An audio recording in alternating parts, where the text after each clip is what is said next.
Hello, Fiona. How are you? I'm great, Jen. How are you? I am delightful given our technical issues getting us Yeah, here, but I swear. I'm hoping that those who have been waiting for us to go live are still waiting because we had a little snafus. I'm sure they are still waiting. They're just like chomping at the bit to hear this.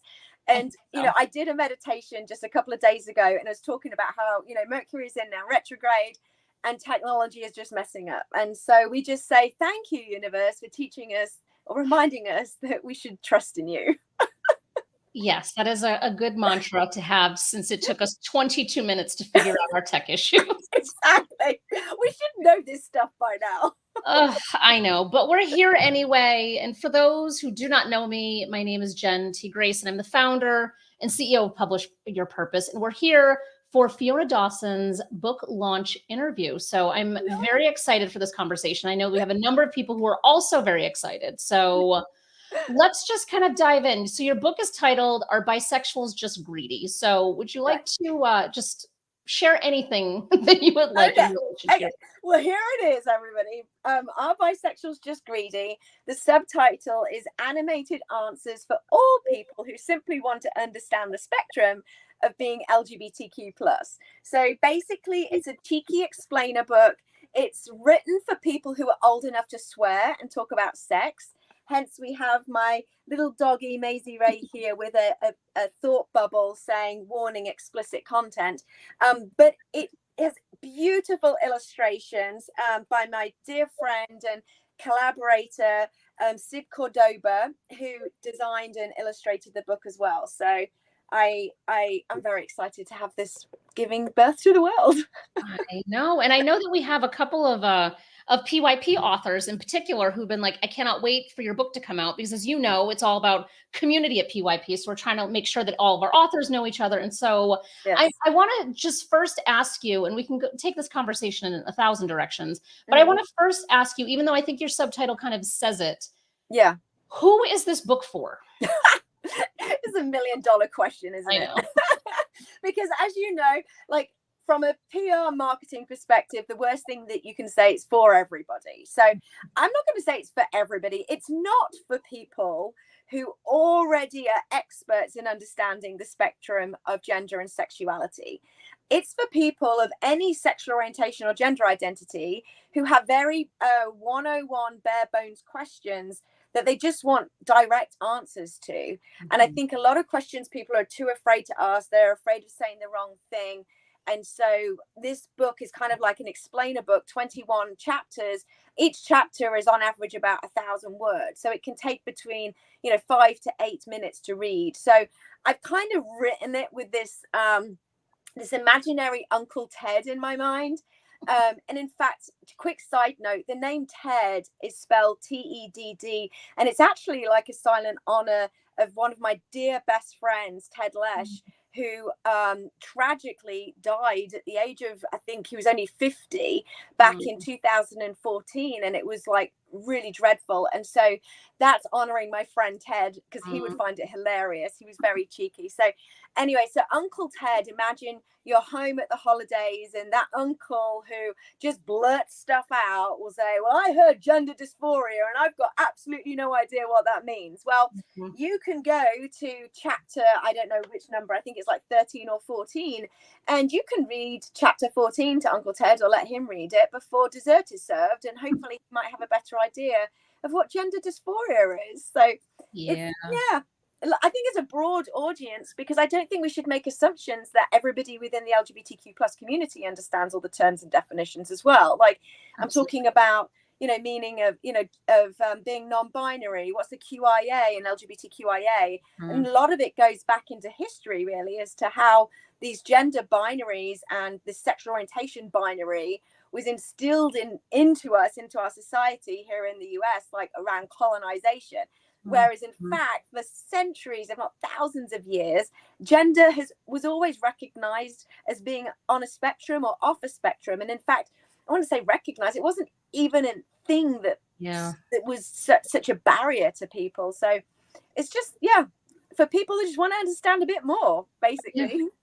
And I there's so many things I love about this book, but what I do love, and you just acknowledged it, is that I think oftentimes if you're part of the LGBTQ plus community, Yeah, people make assumptions that you know all of the things about the community. When the correct. reality is that the L, the G, the B, the T, the Q, the I, the A, the plus are all different subsets of a larger Correct. community. And not anyone is an actual expert on all of these things. So I Correct. love that it can be for the person who is part of the community, but just doesn't understand a different part of the community. Yeah. But yet also kind of for the Uncle Teds that we Yeah. all, every one of us has someone like Yeah. that in their lives around the Yeah. holidays. Yeah. No, exactly. Like one of the titles is which label is better, bisexual or pansexual? Mhm. And so I'm kind of doing my best to use analogies to explain the difference, very subtle differences between the two. And Mhm. the conclusion is it's whichever label feels most comfortable to you. And Mhm. like I write in the introduction, I am not claiming to be the expert. Like I am not infallible on all of this. Like it's not like the gospel according to Fiona Dawson. It's just my best interpretation Yeah. of getting to know other people, doing research, finding facts and figures and statistics, and then basically like translating it Mhm. into what I hope is a fairly accessible and easy to understand explanation of these terms and definitions. But I also recognize they change over time as well. I wouldn't be surprised in 5 years what I've written in the book I might describe differently myself. So Mhm. yeah, I just think it's a primer. It's somewhere to start. Yeah. And what I enjoy about it is that you have written it in a cheeky way, as you like to say, right? Which is Yes. a very British word versus a US based word. But there's something, it's fun, it's playful, but it's informative. And I Yeah. think that that blend of things is such a great combination to actually get people to hear what you're saying rather than a very boring and dry clinical definition of what all of these things mean.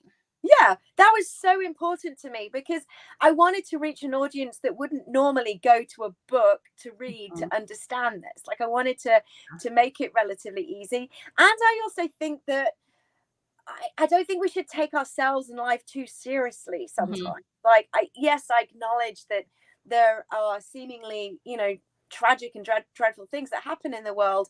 But I also think that when we can learn to let go and Mhm. release, then it Definitely. makes life a lot easier and in the flow and more comfortable.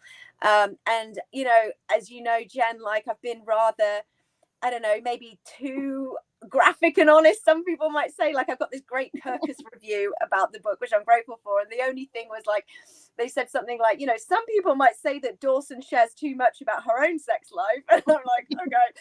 But I'm like, if I can't be vulnerable and share about me, how would we Mhm. expect other people to share about themselves? And I think when you break down those walls and barriers about Mhm. your own personal experience, your own personal story, you can kind of find common ground as well. And so Yeah. my hope is that people who don't identify as LGBTQ plus and may actually identify as straight and cisgender can Mhm. find and relatable aspects of their story in the book as Yeah. well. Yeah. And I think what's really interesting, and I know we have a fellow author here Yeah, who is watching, who has a child who is on the LGBTQ spectrum. And so I yeah, think that there's also kind of the beauty there too, is that we're talking about like maybe dealing with combative family members, right? yeah, Like as the LGBTQ plus person, but there's also such a benefit to the person who might have a child who is in yeah, some phase of coming out, or there might be someone else that they, maybe it's a friend, like somebody that they want to support, but they just want more information to know how they can actually really support that person without being right. offensive or any number of other things that can kind of come out the wrong way, even when you're coming from a really a place of good intention. Yeah, no, definitely. I really do hope that it will help such parents. And hello to my dear fellow co-author. I think I know who you are. So I, I'm my hope is that it will help parents and aunts and uncles and any family member. And my hope is that those who already know that they're old enough to swear and talk about sex will read it first and then decide, actually, Mhm. you know what, I can let my teen read this. And I Yeah. also hope that it will be a moment of trust where that older adult can read it, and then by sharing it with the teenager, that they're showing their faith and their trust in the teenager too, and saying, I see you, I know that these things can be uncomfortable topics to talk about, I know that um, you know talking about, you know, body parts and sexual behavior and that kind of stuff can sometimes be taboo. But I grew up in a household where I felt safe to talk about those things, and I feel like it helped me in the long run. I remember my mum gave me a book when I was about 11 years old, teaching me how babies were made. And I felt so special that I was old enough to have this book. It wasn't using swear words, or, well, it actually was talking about sex, wasn't it? Because it was very like, this goes here and this goes here, and this is how the baby was made. And then the next thing, like, I think a couple of weeks later, let's say, mum comes home from work and finds me teaching my 5-year-old brother and his best friend how babies are made, because I was all empowered with the knowledge. You know, it was an innocent act, but it's like we just talked about things. And so I think it's kind of helped me as I, you know, develop my own sexuality and, you know, hopefully looking after my body and all that kind of stuff, you know.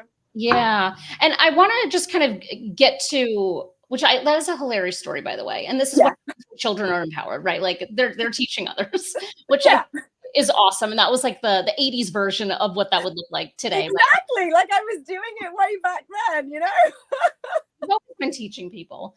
I do want to go back because I'm seeing a couple of comments from someone that's looks like in one of our Facebook groups, who just kind of getting to the reason why the book is titled what it's titled, right? So can we just kind of break down how the book, because a book called Are Bisexuals Just Greedy can be a polarizing title, right? However, a really clear intention for why, and then there are 20 other things that you're addressing here. So can we just kind of take it back a little, and also acknowledge that this is not just a book about bisexuals being greedy, like just clarification. Correct.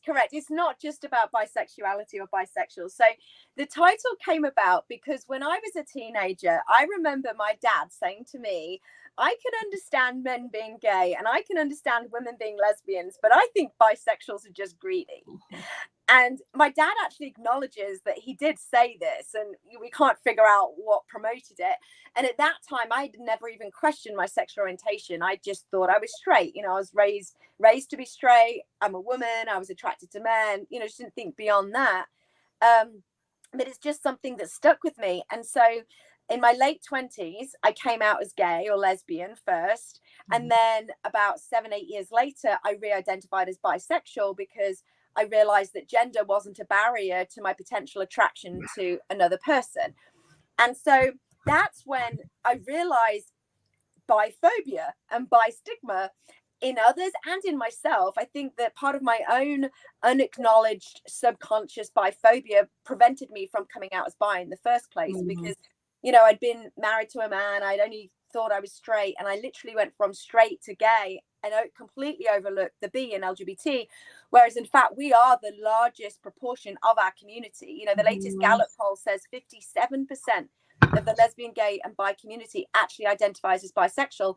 And by the way, everybody, September 19th, we're kicking off Bisexual Awareness Week that culminates on Friday, September 23rd, which is Celebrate Bisexuality Day. So we really need to increase bi visibility during that period, because we're kind of like known as the silent majority.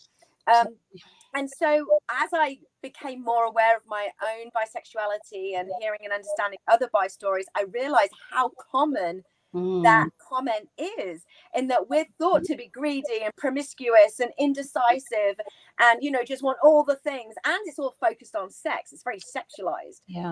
Whereas in fact, people of any sexual orientation can be promiscuous and non-monogamous. It's not just bisexual people, and not all bisexual people are promiscuous and non-monogamous or poly. And if they are, who the hell cares? Like, we are all should be at liberty to make their own decisions about our bodies and our sexual behavior, regardless of what sexual orientation we have. So that's where the title came from. It's kind of like an ode to my father.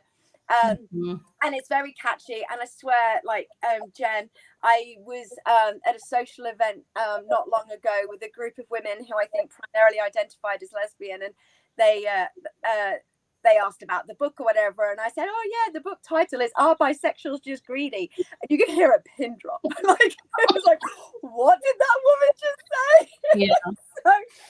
So anyway, but every chapter, there's 21 chapters, and they've all got cheeky titles. So when you open the book, we've got the table of contents, And then we have like a cheat sheet to tell you what we're actually talking about. So for example, it's like, what does it mean to be intersex, for example? How do I know what my gender is? If a straight man wants to make love with a transgender woman, does it mean he's gay? Another one, how can you use they for one person if it's a plural word?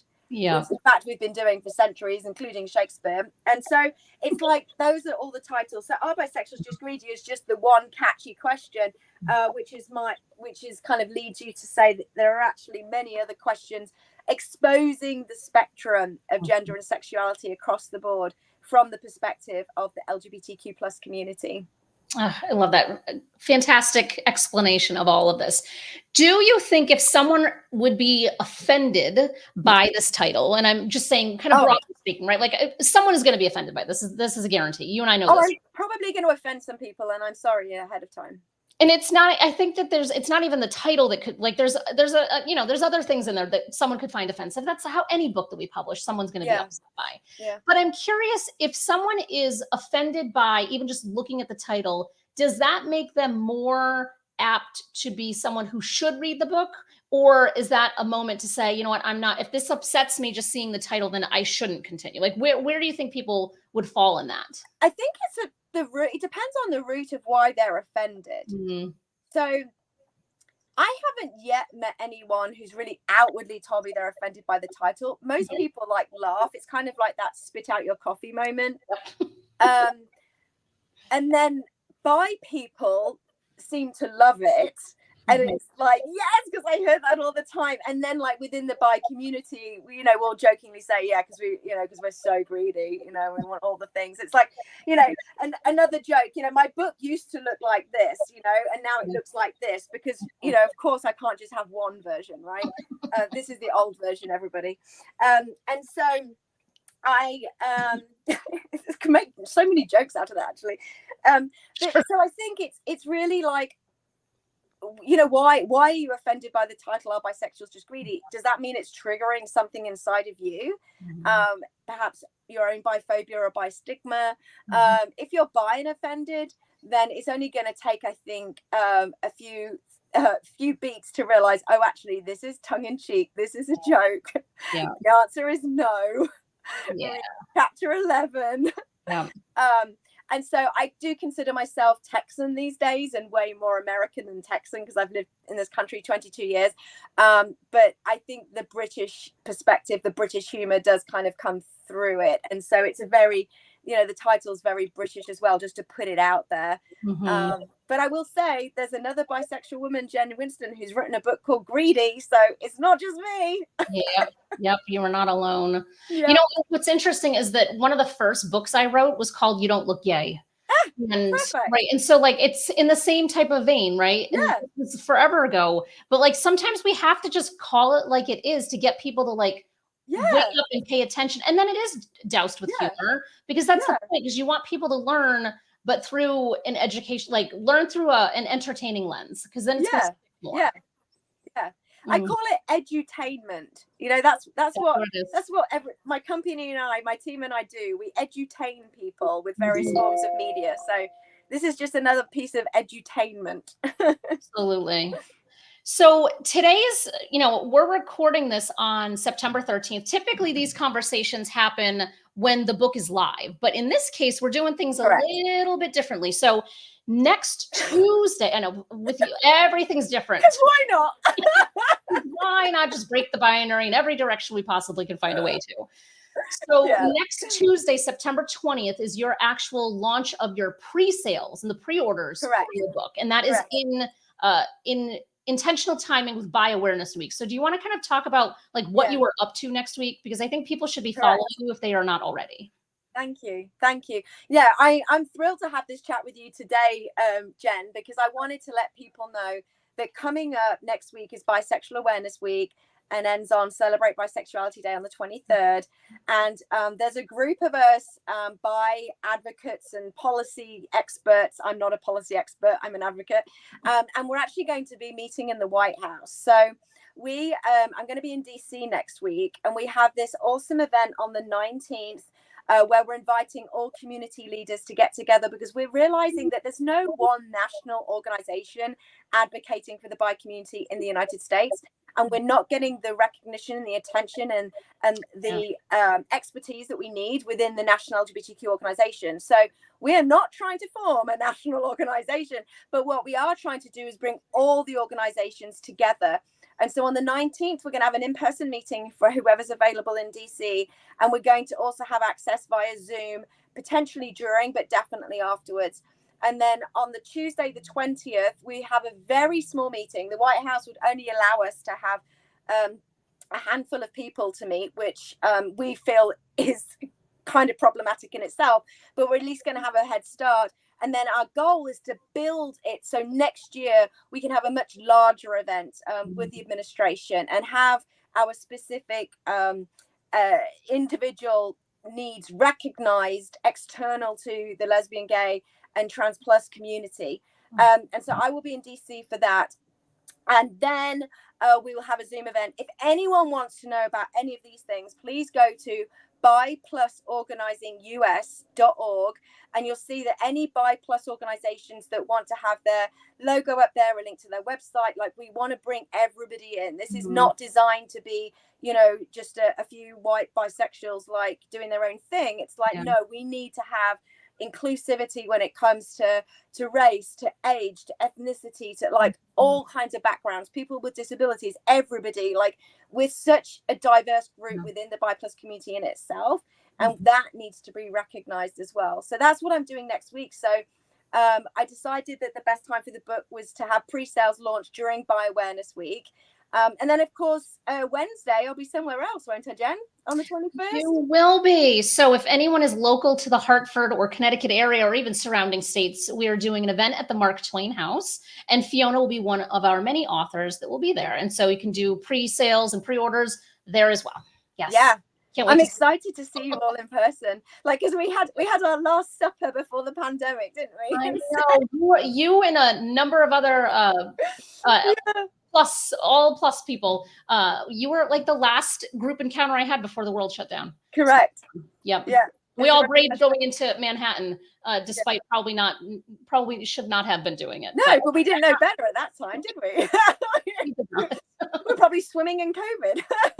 None of us got sick, so we were fine. Or fine. We don't think we did, but who knows? It's all good. So when does your book actually go on? So public launch is Tuesday, November the 15th.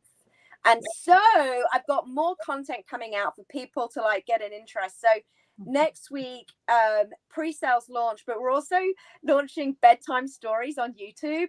So you can see everybody. I live in a camper, and so this is my little sofa area over here. So I'm going to read you bedtime stories, which is going to be a chapter of the book. That will be streaming on YouTube on the Mondays. And then Tuesday we'll do a book thing. And then next Wednesday, I'm launching my podcast. Yeah. And the podcast is Now with Fiona, available on all platforms where you get podcasts. If you go to nowwithfiona.com, you can see all the things. And so from next week all the way through to November, every week we'll have a new episode of the podcast. And the podcast is where I ask a guest one of the questions from the chapter of my book. So I'm so grateful for all the dear friends and new friends who have come onto my podcast for me to ask them cheeky questions. Tomorrow I'm recording the last one, which I'm asking somebody, is being non-binary just cool these days? And I'm asking a non-binary person that. And I'm sure we'll have a deeper conversation about the history of gender. So it all ties in. You've got a video series, you've got the written series, and then you'll also have audio for podcasts to listen to. So we're just on a mission to decolonize the worldview of gender and sexuality over here. Yes, you are, and you are doing it Texas, of all places. At least you're in Austin, though, so keep Austin weird and all. Yeah, it's best. Yes, I love all of this, and you have such a good marketing kind of strategy in place. And what my thought right now is that if someone's watching this and they start to watch your bedtime stories with Fiona, if there's someone in your life, first, obviously subscribe to you and follow you on all the channels. But if there's someone who has like a specific question, it's going to be answered because you're going to do your bedtime stories. So it might be that entree point to send to that person in your life that you know doesn't get whatever the thing is, to say, like, hey, because then the way that you communicate in general, there's always like such a, even like in a tense moment, there's a lightheartedness that you bring to the table. So I think that you'll be the perfect, you know, YouTube clip to send to somebody to be like, listen, it's not that bad. Listen to this person talk about it. So I'm hoping that people will use your bedtime stories for that as well. Thank you. People have described me as the female bisexual version of Mr. Rogers. So that's the kind of like the community, love, hope, possibility, and neighborhood feel that we're creating with all of our media. Yeah, I love that so much. Yeah. Oh, this is so good. Is there anything that I should have asked you that I have forgotten? I don't think so. Not should, but I feel like we could talk. There's so much always to talk about. I just want to say though, Jen, I'm extremely grateful to you and Bailey and Nikki and everybody in your team for everything that you've done to help with me with this book. Could not have done this without you. I encourage anyone who is thinking about writing a book, go hybrid. Don't try and do it yourself, and go with Jen T. Grace and team at PYP. I know we've been on this journey a long time, started like March 2020, thought the book was going to come out last year, then redesigned it. And like all of the time and talent that you've given to help me get it to the best I could is so gratefully received and appreciated. And so thank you very much. You are very sweet for saying that. And yes, it's been a labor of love across the board. And I've been excited about this. So I think everybody should be too. One thing I do want to end on is that I want you to tell people what you do, because I think just listening to this and hearing this makes it seem like all you know, like not all, your focus is like advocacy around this. And that is not actually the case. So I just an opportunity for those watching. So my company is called Free Lion Productions, lion like the animal. And we have like 6 different verticals all branded of Now with Fiona. So I'm known as a filmmaker. I have a couple of documentaries out there that were really advocating for trans people in the US military. And now I'm working on an unscripted TV series that I host called Now with Fiona, that is in development, hasn't yet gotten picked up, but it will one day. And then in addition to the book and the podcast, we also make animation for corporations and nonprofits. Like we're doing some work right now with Equality Texas to help educate people on LGBTQ issues. And so we kind of like make edutaining video storytelling content. And then we also going to have like a little merchandise line so you can buy stuff with all the logos and that kind of thing. And I do speaking engagements. So if there are any corporations or nonprofit organizations that want to book a speaker, please let me come be your keynote. I'm doing a few next week for some corporations around the spectrum of gender and sexuality and being bi. So I just, you know, my company and I, we just edutain people with various forms of media. I love it. And that's why I wanted to ask. So for anyone watching this, like you see why I was asking this question, because you were doing so many different things. And I'm like, who wouldn't want somebody with your level of just engagement and entertainment and enthusiasm be a speaker, right? Like I feel like you are a perfect and amazing speaker. So I want everyone to take advantage of that too. Thank you. I love people. I have a passion for people. I have a passion for helping people. Yeah. Just so amazing. Bring it on. This has been so good. I'm going to put your website down at the bottom. So if anyone is watching this, it's Now with Fiona. So if you are watching this while we're live, you will be able to pre-order the book in 1 week on September 20th at nowwithfiona.com.